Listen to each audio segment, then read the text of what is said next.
Bonjour à tous et bienvenue dans un nouvel épisode de Crypto Hebdo. Très content de vous retrouver. J'espère que vous avez passé une bonne semaine. Alors aujourd'hui, on est le lundi 14 avril et vous le savez, depuis la semaine dernière, nous avons repris ensemble nos briefs hebdo crypto et franchement, ça fait plaisir. Très content de vous dire aussi qu'on commence la semaine dans le vert et ça, franchement, ça fait longtemps qu'on n'a pas eu ça, donc il faut l'apprécier quand ça passe. On va faire un point sur tout ce qui s'est passé la semaine dernière et il s'en est passé des choses. Et puis on regardera les charts juste après. Et en tout cas, vous pouvez voir déjà que Bitcoin est à 85 000 $ et qu'on a eu une très belle clôture weekly. Donc on y revient dans un instant. Alors on va commencer par cette manipulation du marché que Trump nous a fait, qui était une vraie dinguerie. Alors je ne suis pas le seul à dire que c'est une manipulation. Il commence à y avoir des enquêtes, mais là je pense qu'il est allé un petit peu loin. Donc je vous remets en contexte pour ceux qui n'ont pas suivi. Vous le savez, Trump agite le marché depuis plusieurs semaines déjà, en fait depuis le début de son mandat avec ses tarifs. C'est une chose d'avoir une stratégie voilà, tarifaire, une guerre des prix. C'en est une autre, en fait, de l'amener tel que lui l'a amené, avec beaucoup d'incertitudes, en revenant sur ce qu'il disait sans arrêt. Et vous le savez, le marché déteste l'incertitude et il nous l'avait bien fait comprendre. Donc on avait eu un crash énorme sur les cryptos. On avait été bien sûr les premiers à déguster. Ensuite, on avait eu SP500, Nasdaq. Vous savez qu'il y a des entreprises comme Apple qui avaient très fortement corrigé. Ensuite, c'était mardi dernier, je crois, où nous avons vu passer un tweet qui disait qu'il y aurait une pause sur les tarifs. Le marché a super bien réagi. Je crois qu'on a eu une augmentation de presque 5% sur le SP500 en dedans de 15 minutes. Donc forcément, le marché a pricé très positivement cette news. Sauf que, eh bien, a priori, c'était une fake news. Donc le marché a recorrigé presque aussi vite. Et je crois que c'est ensuite le jeudi, si je dis pas de bêtises, on va aller voir quand même, avant que je vous dise n'importe quoi. On va aller en journalier, vous allez le voir tout de suite. C'était mercredi, pardon. Donc le mercredi, Trump écrit sur son Twitter que c'est un bon moment pour acheter, voilà, pour acheter sur le marché. Alors, pour ceux qui n'ont pas vu ça, Eric Trump, son fils, avait écrit la même chose à propos d'Ethereum il y a un mois et quelques, et depuis, le prix de l'Ethereum a été divisé par deux. Alors forcément, ça avait fait jaser sur les réseaux sociaux. Je ne suis pas sûr d'ailleurs que le monde de la finance traditionnelle ont suivi ça, mais en tout cas, nous, en crypto, c'est vrai que on était très sceptique vis-à-vis de ce genre de tweet. On avait compris que bah, voilà, c'était pas nos alliés et que bah, clairement, ils manipulaient le marché de façon ouverte. Donc Trump écrit ça. Ok, c'est à se poser la question. C'est vrai que les prix sont bas, on dit qu'il faut buy the dip, et en même temps, il a fait tellement de choses incongrues dans les dernières semaines que forcément, les investisseurs prennent tout ça avec un grain de sel. Et 3 heures plus tard, il annonce, et là cette fois c'est une vraie nouvelle, qu'il met une pause sur les tarifs pendant 90 jours. Et donc à ce moment-là, les marchés explosent, ça monte, ça monte, ça monte. On a eu la deuxième ou troisième plus belle journée sur le Nasdaq depuis que le Nasdaq existe. Donc clairement, on est dans une performance qui statistiquement est très faible. Et c'est le genre de journée que vous ne voulez pas manquer en tant qu'investisseur parce que forcément, votre performance annuelle ne sera absolument pas la même. C'est pour ça qu'on dit que le temps qu'on passe dans le marché est beaucoup plus important que le timing qu'on a sur le marché. Et pourtant, beaucoup d'investisseurs étaient sur la ligne de côté parce que, comme je vous l'ai dit, il y avait un climat qui était extrêmement morose, le niveau de la peur était à des niveaux ridiculement élevés aussi. Donc voilà, on sentait qu'on arrivait proche d'un bottom, mais cette histoire de tweet, ça a forcément fait jaser. Alors, il y avait a priori pas mal d'investisseurs institutionnels qui étaient en position, mais le fait que Trump ait écrit son tweet, juste avant, eh bien, ça l'a couvert, entre guillemets, parce qu'il disait, donc c'est ce que j'explique là dans le petit tweet, les initiés qui ont eu l'information avant peuvent se couvrir en disant, bah, moi j'ai simplement vu le tweet du président et j'ai décidé de suivre son conseil. Donc c'est extrêmement difficile de prouver qu'il y a bien eu manipulation. Malgré tout, on s'entend entre vous et moi que c'est quand même très bizarre cette histoire. Alors, quoi qu'il en soit, ça a permis quand même une belle clôture weekly, on y reviendra juste après. On continue quand même sur les nouvelles, du coup. Suite à ça, on voit que le président Trump a commencé, alors au-delà de la pause tarifaire des 90 jours, il a commencé à avoir certaines exemptions, notamment sur les smartphones, les ordinateurs, les chips. Alors ça, on pouvait s'en douter. C'est vrai que là, on a une confrontation entre les États-Unis et la Chine. On sent d'ailleurs que tout ce qui se passe avec les autres pays est quasiment en train de descendre et finalement on revient sur cette grosse dualité qu'on avait vécue lors du premier mandat du président américain. Et donc tout le monde essaye, de deviner ce qui va se passer. Alors vous le savez, moi je ne suis pas un expert, du tout en géopolitique, c'est vrai qu'en ce moment c'est drôle, tout le monde s'improvise, expert sur les réseaux sociaux. Alors attention, ce n'est pas du tout, du tout, mon intention. D'ailleurs, je ne donne pas non plus de conseils en investissement, c'est toujours, une bonne chose de le rappeler. Je vous partage simplement ma vision du marché, ce que j'en comprends, les nouvelles que je vois passer, que je trouve intéressantes, que je vous partage et puis, je vous partage également mes analyses graphiques, mes investissements, comment moi je me positionne sur le marché. Donc là, on voit que Trump est en train de step back par rapport à cette confrontation très violente qu'il avait mis en place. On voit bien de toute façon depuis quelques années que la Chine est en train de monter et que les États-Unis sont en train de perdre petit à petit leur puissance de leader mondial.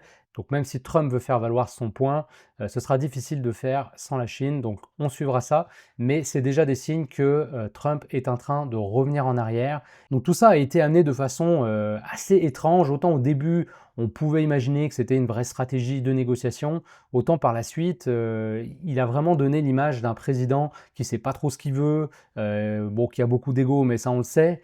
Mais même dans ses décisions, il n'avait pas l'air très rationnel. Et je pense que ça a vraiment backfire sur bah, les Américains, sur les entreprises américaines. Et là, le truc aussi, bah, c'est qu'il y a une grande partie de la dette des États-Unis qui est détenue par la Chine, et ça, il ne faut pas l'oublier. Et donc, la Chine a un pouvoir de mettre la pression sur les États-Unis. On l'a vu aussi sur les bonds américains qui sont en train de dropper. La valeur du dollar américain est en train de dropper aussi. On y reviendra sur les graphiques juste après. Donc là, le président des États-Unis se retrouve dans une posture un peu particulière et je pense qu'il va devoir mettre de l'eau dans son vin. Allez, on continue avec une bonne nouvelle pour les détenteurs de Solana.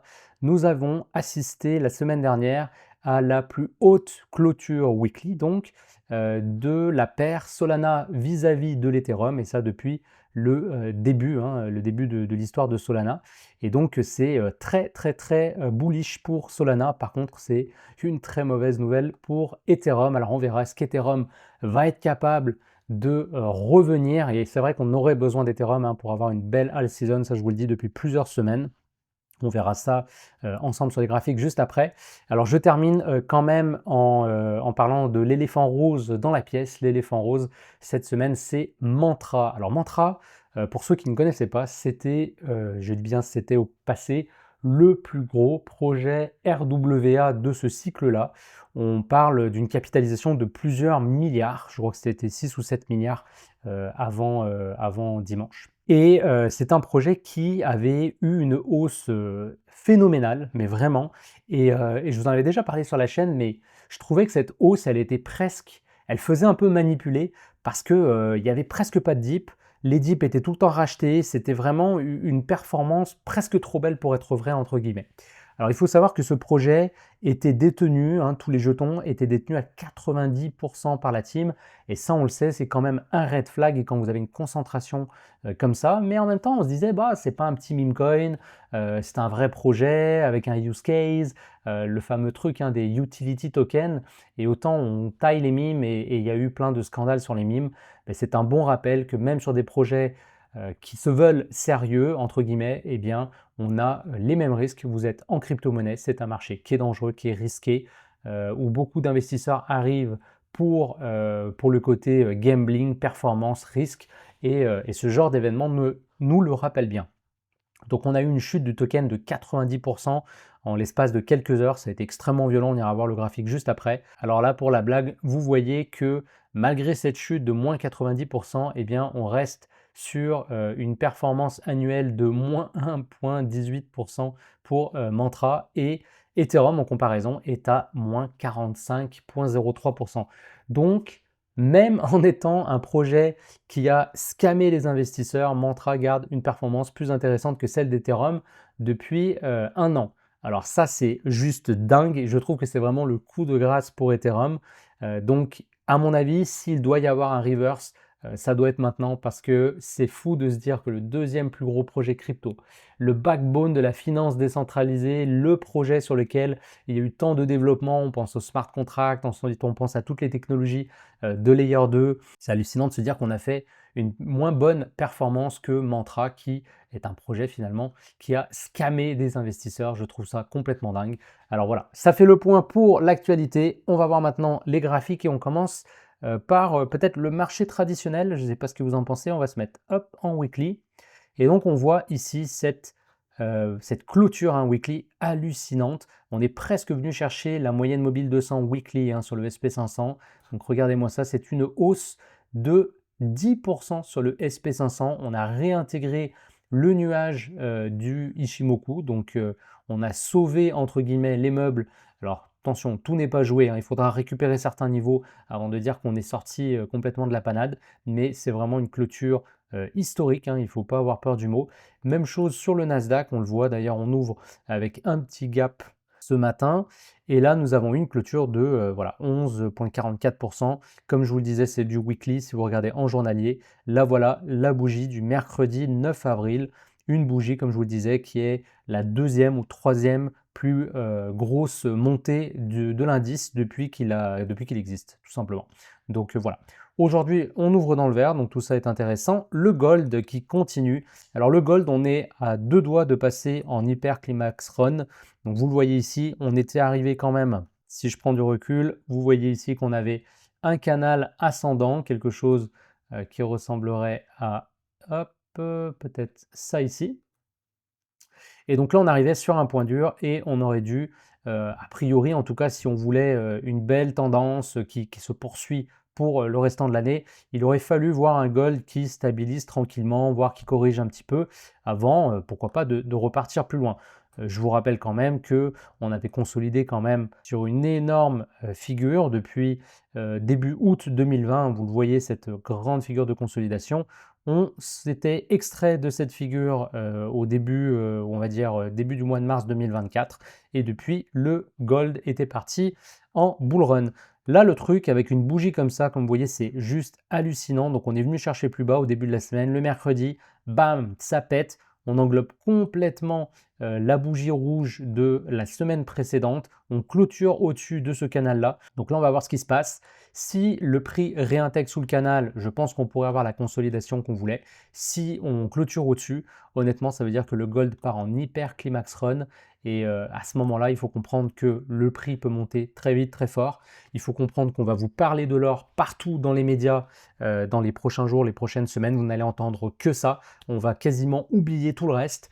Et il faut savoir que ce genre de mouvement, bien sûr, n'est pas soutenable sur le long terme. Donc voilà, est-ce qu'on va assister à une bulle spéculative sur le gold? On va suivre ça ensemble, semaine après semaine, mais c'est en tout cas graphiquement une semaine à noter, et donc je vous partage ça. Si on regarde au niveau de l'indice du dollar, donc le DXY, vous le savez, c'est un indice qui représente la valeur du dollar américain par rapport à un panier de devises, donc l'euro et autres devises, un peu de dollar canadien, un peu de yen, etc. Et là, on voit qu'on a clôturé sous le niveau psychologique des 100. Donc là, on est juste en dessous. On va voir est-ce qu'on réintègre un peu ou est-ce que le dollar américain continue sa chute. Donc pour rappel, quand l'indice, le DXY descend, ce que ça veut dire, c'est que vraiment, on a une perte de la confiance sur la monnaie. La monnaie devient plus faible aux yeux des investisseurs. Et à ce moment-là, ça veut dire que généralement, les gens vont migrer du cash vers des investissements. Donc, ça peut être une très bonne nouvelle pour nos crypto-monnaies. Ça veut dire qu'on pourrait récupérer de la liquidité, à voir si cette liquidité va du coup se déverser dans l'or, dans les crypto-monnaies ou dans les actions. Ça sera probablement un mix de tout ça. Et en tout cas, c'est à noter qu'on a eu vraiment une clôture en dessous. Donc, le dollar américain, pour l'instant, reste voilà, en mauvaise posture. Au niveau du VIX, on était monté très haut, hein. Je vous rappelle qu'on est allé chercher quasiment les niveaux. Alors des carry trades, ça paraît fou parce qu'aujourd'hui on n'en parle plus du tout. Clairement, je pense que toute la politique tarifaire que Trump est en train de mener a fait beaucoup plus peur et beaucoup plus de mal que ce qu'on a eu le 5 août hein, avec les carry trades. Aujourd'hui, plus personne parle de ça. Après, je pense qu'il y avait eu un effet très très soudain de cette nouvelle et le marché était quand même sur des plus hauts. Donc je pense qu'à ce moment-là, il y avait eu de la grosse panique. Mais voilà, là on est allé chercher quasiment les mêmes niveaux. On a bien redescendu du coup la semaine dernière. Forcément, Trump a apaisé les foules. Donc on va voir, est-ce qu'on aura un autre rebond ou est-ce que c'était le top et puis on devrait avoir un VIX qui va se calmer. Mais il faut savoir que là on est monté quand même sur des niveaux très très hauts, hein. On parle de 60. Donc quand on est sur ce genre de niveau, généralement, on arrive quand même sur un top d'incertitude. Si on regarde actions liées à la crypto-monnaie, eh bien MicroStrategy qui continue d'acheter du Bitcoin, Michael Saylor. On est en hausse ce matin, même chose pour Coinbase. Alors sur MicroStrategy, c'est intéressant, hein. On dirait qu'on a vraiment fait un genre de double bottom sur, alors on l'a cassé une couple de fois, mais globalement, on va dire sur la moyenne mobile 200 journalière, si on est capable de venir chercher au-dessus du nuage Ichimoku, je pense qu'on pourrait éventuellement avoir une continuation de hausse pour MicroStrategy. Alors on avait eu une hausse phénoménale hein, quand même depuis le mois de septembre 2024. Donc là on a eu cette longue consolidation. Là on a également, vous pouvez le voir, je vais vous le tracer, un canal. Donc le canal, ça ressemble hop, à ça, plus ou moins. On va le mettre comme ça. Donc là, vous avez le canal. Là, si on clôture au-dessus de ce canal, il faudra le voir clôturer, éventuellement revenir faire un pullback dessus. Comme ça, on s'appuierait sur le nuage et sur ce canal. Et je pense qu'à ce moment-là, on pourrait éventuellement prendre des positions sur MicroStrategy qui repartiraient. Tant que ce n'est pas fait, attention, on a quand même des chances de voir MicroStrategy redescendre peut-être sur ces points bas, voire pourquoi pas descendre plus bas, hein. Attention, on n'est pas sorti, comme je vous disais tout à l'heure, on n'est pas sorti du bois. Au niveau de la dominance de Bitcoin, alors elle reste très très haute, on est à 63,46%. Là, on est en train de stabiliser, donc j'aimerais bien voir un espèce de top là sur la dominance de Bitcoin, la voir descendre, et c'est ce qui permettrait à nos altcoins de reprendre de la force. Allez, on va voir maintenant Bitcoin. Le Bitcoin en question, on revient sur du weekly. Et donc, comme je vous montrais en début de vidéo, on a eu cette clôture absolument magnifique. On est venu s'appuyer sur la moyenne mobile 50 weekly. Ça, je vous l'avais dit la semaine dernière. Moi, ce que j'espérais voir, c'est éventuellement même une clôture sous cette moyenne mobile 50 et ensuite une espèce de réintégration avec un point un peu plus bas et qu'on vienne avaler la bougie précédente. Alors attendez, je vous remonte tout simplement ce qu'on avait eu sur le dernier cycle et c'était ici. Voilà.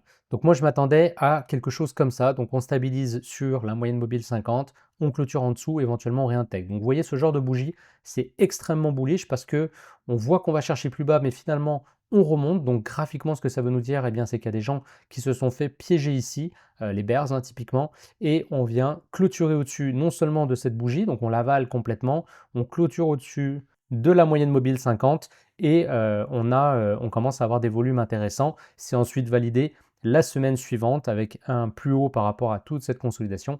Et donc là, on avait eu cette espèce de rebond qui nous avait amené sur un plus haut avec Bitcoin.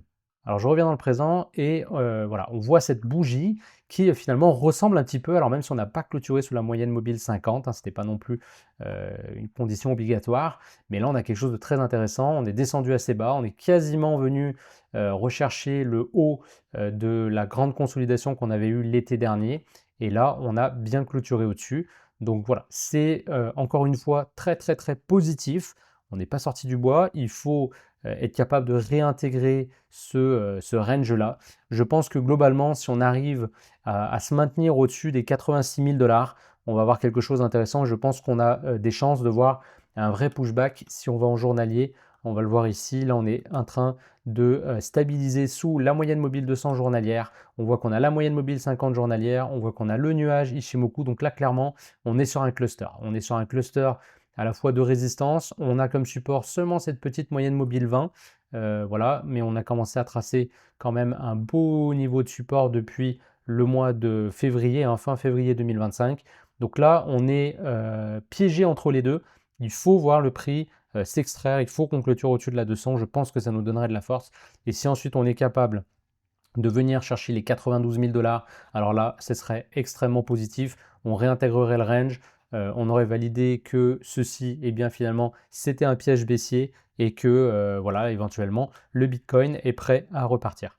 Ce qui est intéressant, je trouve, c'est que là, on arrive un peu à la convergence de deux scénarios. C'est-à-dire que pour ceux qui pensent que le cycle n'est pas fini et qu'on peut repartir, eh bien, ils s'attendent à un moment donné à ce que le prix réintègre le range et éventuellement viennent faire des nouveaux plus hauts pour aller chercher, pourquoi pas, les 120, 130, jusqu'à 150 000 peut-être. Moi, c'était un peu mes targets, j'avais visé 130 000 personnellement sur ce cycle-là.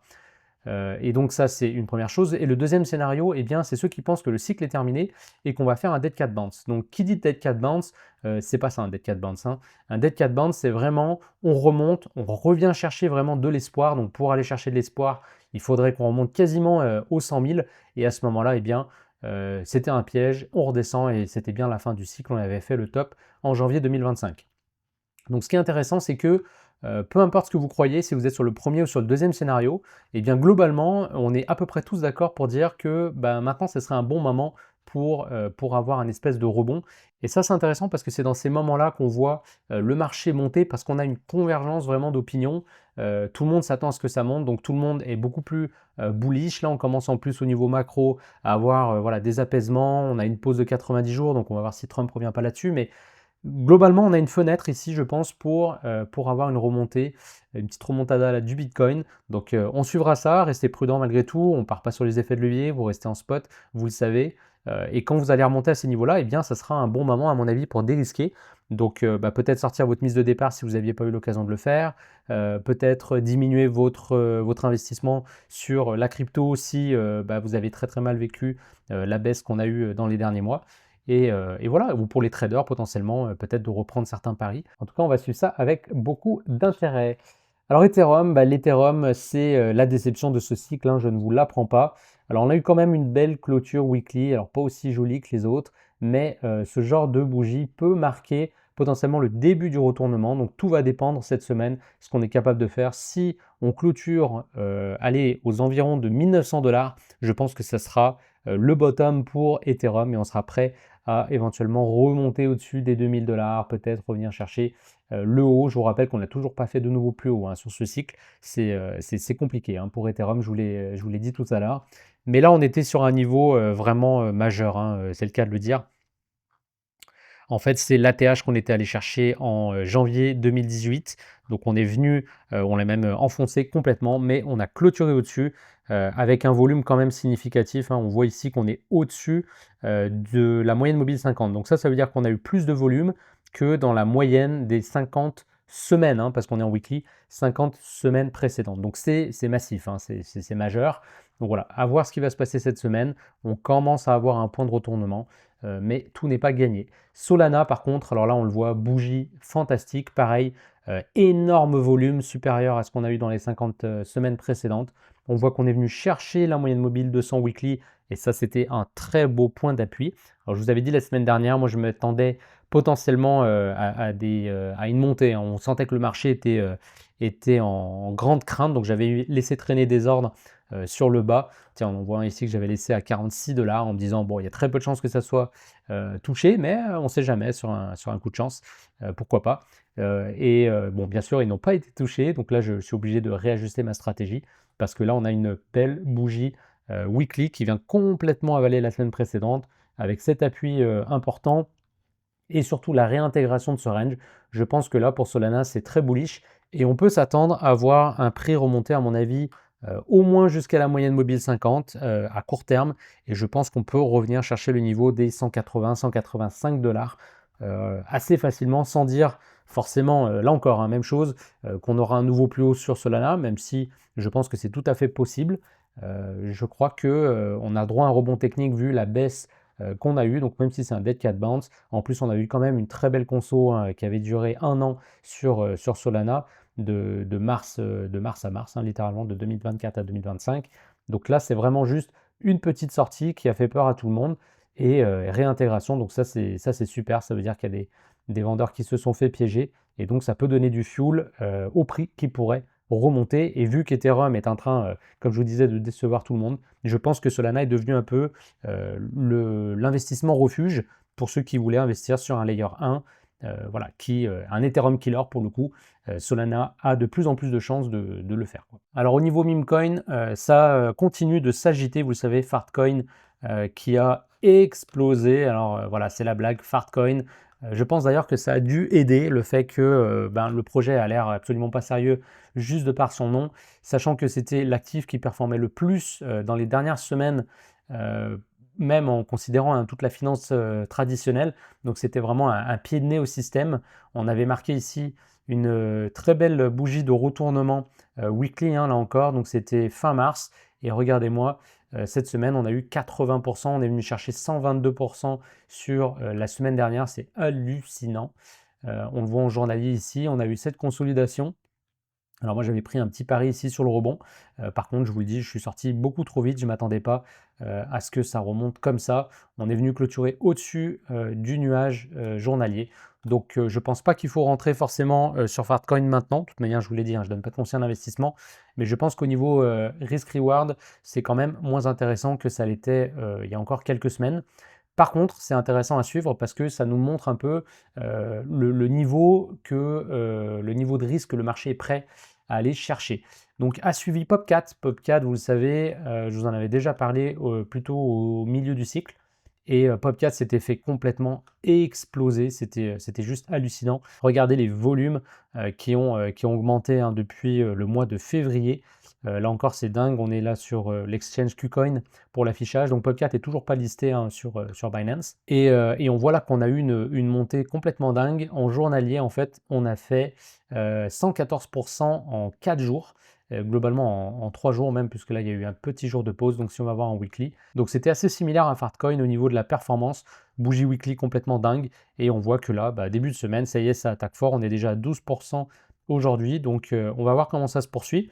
Mais ça me confirme qu'en tout cas, au niveau meme coin, on pourrait avoir un retour. Vous savez, la catégorie des meme coins est probablement celle qui a le plus souffert dans les derniers mois. Donc s'il doit y avoir un rebond, je pense que cette catégorie aura pas de mal à aller chercher des performances. On voit qu'on a eu un genre de double bottom là sur Bonk avec pareil, très belle bougie weekly de clôture. Sur PP, un peu la même chose, un peu la même configuration, un genre de double bottom, même avec un deuxième point un peu plus haut, ce qui peut être un signe un peu plus bullish pour PP. Et il y a Brett que je trouve intéressant aussi. Donc j'ai pris position sur Brett.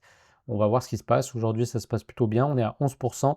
En fait, si vous allez voir en journalier et que vous regardez aussi le RSI, c'est intéressant parce qu'on commence à avoir une divergence qui est assez importante depuis le début février en fait. Vous voyez que le prix continue de faire des plus bas, de plus en plus bas, mais on a un RSI qui est en train de remonter. Donc ça, c'est vraiment parce qu'on avait eu une survente. Donc ce genre de divergence sur plusieurs mois, eh bien, ça peut entraîner un mouvement aussi important. Donc voilà, je mise dessus. Je pense qu'il faudrait retourner clôturer au-dessus de ce niveau, un peu comme PopCat finalement. C'est-à-dire que PopCat qui avait enchaîné les plus bas de plus en plus bas, eh bien ça y est, vient enfin, depuis le mois de novembre 2024, vient de clôturer au-dessus du dernier point haut. Et donc ça, c'est un retournement de structure. Donc il faudra venir le confirmer avec un point bas plus haut. Donc si le prix redescend, peut-être revient chercher cette moyenne mobile. Là, je suis en journalier. Hein.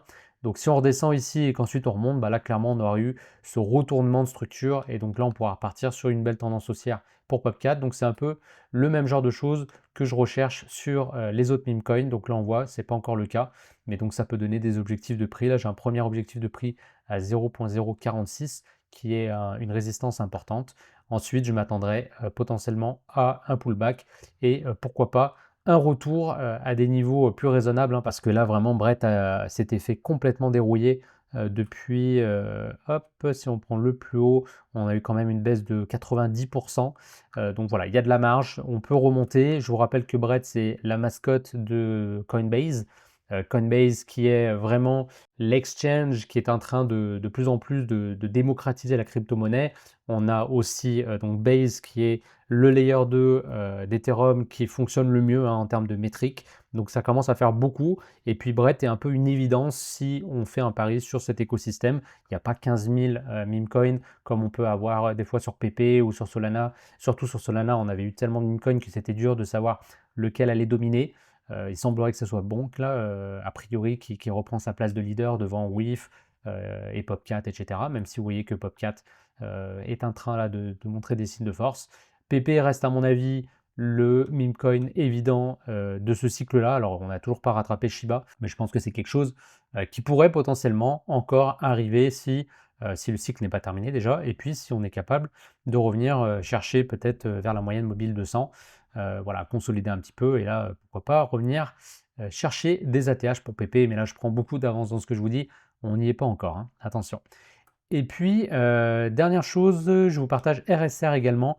Alors, Paul Atkins, le nouveau responsable de la SEC qui remplace Gary Gensler, a été officiellement nommé hein, à son poste, ça y est, depuis la semaine dernière. Et RSR, c'est donc un projet sur lequel il avait été consultant, donc c'est ce qui avait fuel cette énorme bougie hein, qu'on avait eue quand ça avait été annoncé début décembre. Donc je continue de garder mes yeux sur RSR, je pense que c'est un projet RWA qui peut faire des choses intéressantes. Globalement, c'est l'idée de créer des index sur toutes sortes de choses. Donc ça s'appelle des flatcoins. Je vous invite à aller voir sur leur site web, il y a des vidéos explicatives. Mais en tout cas, c'est un projet très intéressant. En termes de capitalisation, on est assez bas, hein, on n'est même pas dans le top 100. Donc il y a de la marge. Et puis surtout, c'est un projet qui avait connu un très beau cycle le cycle dernier. Donc on a de la marge encore. Et je pense que tout ça peut nous aider à potentiellement remonter voilà, vers des prix intéressants. Au niveau risk-reward, là, on est sur des points clés puisque on voit qu'il a tenu son canal haussier ici. On est venu un petit peu travailler là-dessus. Mais là, on est sur un point intéressant. Je pense qu'on pourra avoir un retour de milieu de canal et puis éventuellement des targets ici. On voit qu'on a une confluence entre des résistances mensuelles, weekly, et puis ce canal donc ascendant. Donc voilà, ça ce serait target court terme, on serait probablement ici, et ensuite target long terme, on serait probablement ici. Donc à surveiller RSR. Si vous ne connaissez pas le projet, je vous invite à creuser un petit peu le sujet, c'est quand même super intéressant. Bon, au niveau IA, il ne se passe pas grand-chose pour l'instant. Tao tient le coup, alors il avait fait quand même un plus bas. Est-ce qu'on va être capable là, de faire un nouveau plus haut pour Tao? Ce serait une bonne chose. Render, pour le coup, ça se passe un peu mieux. On voit que Render avait mieux tenu ici, hein, vous le voyez. Tao, finalement, avait pas tenu son double bottom. On était allé chercher plus bas et là, on remonte. Render, lui, avait été plus fort, plus résilient. On avait fait ce double bottom. On était bien remonté. Là, on est de nouveau ici. Donc, il y a l'air d'avoir un espèce de range qui est en train de se mettre en place. Donc, pour le coup, je trouve que Render est un peu plus joli que Tao.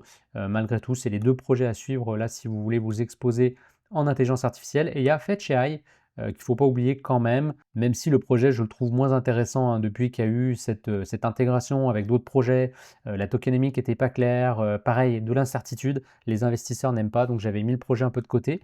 Par contre, il y a eu une très belle performance la semaine dernière. Donc voilà, attention, je l'ai remis dans ma watchlist. On va regarder quand même, on ne sait jamais s'il y a une remontée, il y aura peut-être des trades à prendre là-dessus. Allez, je vous ai assez fait patienter. On va voir ce fameux graphique de OM, donc de Mantra. Vous le voyez aujourd'hui, on a moins 43%. C'est fou. Ouais, il y a des gens qui sont en train de shorter très clairement. Alors, je vous montre un petit peu à quoi ça ressemble, ce genre de baisse. Hein, vous voyez, ça écrase complètement le prix tellement la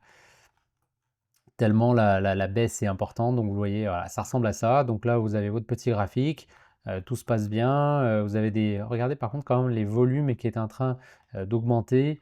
Ouais, au niveau du prix, on était à 6,76, assez impressionnant. Donc on était monté ici, hop, hop, hop, et là, oups, ça commence à descendre. Qu'est-ce qui se passe? Ok, on stabilise un petit peu, on stabilise un peu, et là, boum, ça part. Donc vous voyez comment ça peut partir très très vite. Et là, gros mouvement de panique, on a cette bougie-là. Voilà, ça ressemble à ça. Ça ressemble à ça, un mouvement de panique. Donc en 2 heures, on a eu hop, ouais, plus que 90% de baisse. Et donc vous voyez que même après ça, le prix a trouvé le moyen de rebondir parce que forcément, après une baisse comme ça, il y a des investisseurs qui veulent prendre des paris en se disant ça a trop baissé, ça va remonter, c'est peut-être un malentendu, peut-être qu'on va complètement remonter. Voilà, donc vous voyez comment on peut avoir des rebonds, même sur des projets. Donc je vous recommande absolument pas d'acheter ni de vendre d'ailleurs parce qu'on ne sait pas ce qui peut se passer. Je pense que c'est un peu tard là pour vendre.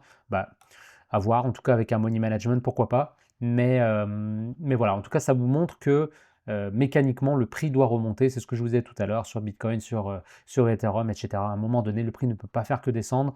On devrait avoir ce rebond. Mais en tout cas, ça, c'est mauvais quand même hein, pour l'écosystème. Ça donne pas une bonne image. Forcément, on pense à Terra Luna dans ce moment-là. Je vous rappelle que Terra Luna, on avait eu une chute similaire lors du dernier cycle et que ça avait été vraiment la fin du bull run. Hein. Ça a été le coup de grâce. Déjà, le marché allait pas très bien. Et dans les journées qui ont suivi, eh bien, on avait eu une capitulation et des chutes violentes sur le marché. Alors là, ce qui nous sauve, entre guillemets, c'est qu'on n'est pas sur des plus hauts. Le prix avait déjà tellement corrigé sur d'autres cryptos que j'ai pas l'impression que cette fois-ci, la peur va se répandre sur l'ensemble de l'écosystème. Malgré tout, je lève quand même un petit drapeau de prudence là-dessus. Notamment, je pense que le secteur RWA sera peut-être pas celui qui va le mieux performer là dans les prochains jours, parce que forcément, ça a levé en tout cas des craintes. Donc il faut voir, il faut que l'histoire se tasse, il faut qu'on en apprenne plus sur ce qui s'est passé. Mais ce que je vous disais tout à l'heure, c'est que globalement, 90% des tokens étaient détenus par l'équipe et on a commencé à avoir on-chain des tokens qui étaient déplacés pour être prêt à être vendu. Donc ça a commencé à lever une crainte des investisseurs. C'est là qu'on a commencé à avoir des gens qui vendaient. Et ensuite, a priori, il y a eu des nouvelles comme quoi il y aurait une vente OTC avec un gros rabais. Donc OTC, c'est over the counter, c'est quand ça passe pas par les exchanges. Donc l'équipe aurait vendu des tokens avec un prix 50% de réduction par exemple. Donc là forcément, des investisseurs sont intéressés, achètent en se disant qu'ils font une belle plus-value parce que le prix est plus haut que ça. Sauf que derrière, eh bien, voilà, le prix a droppé et donc les personnes qui avaient acheté OTC ont voulu vite se débarrasser de la patate chaude, ont vendu à leur tour et ça a créé un effet de liquidation, de cascade de stop loss et compagnie. Et forcément, quand on a ce genre de mouvement, c'est très difficile derrière de se relever. Donc voilà, on en saura peut-être plus là dans quelques jours ce qui s'est passé, mais grosse prudence là sur ce projet. Et comme je vous dis, attention, ça envoie quand même une mauvaise image. Donc si on regarde des projets RWA, Ondo pour l'instant il est dans le vert, donc tout se passe bien. RSR pareil, comme je vous disais tout à l'heure. Donc voilà, il y a des signes quand même que le marché part pas en panique, surtout comme je vous dis parce qu'on avait déjà eu énormément peur dans les dernières semaines. Donc à un moment donné, la peur est épuisée entre guillemets, la baisse aussi, on en a eu beaucoup. Donc ça nous sauve finalement, c'est presque ironique cette histoire. Voilà, je voulais vous partager ce point-là. Allez, ça fait le tour pour aujourd'hui, donc on va surveiller ça. On espère une clôture là journalière au-dessus de la moyenne mobile 200, mais on voit que là, depuis quelques heures, on a de la volatilité, hein. Vous voyez, rouge, vert, rouge, là je sais pas trop ce qui se passe, on va aller voir l'actualité, s'il y a des nouvelles qui sont tombées. Mais donc attention, je pense qu'on peut avoir pas mal de volatilité cette semaine. Restez prudent, pas d'effet de levier. Et on se reparle de toute façon lundi prochain pour une nouvelle analyse crypto hebdo. Merci à tous.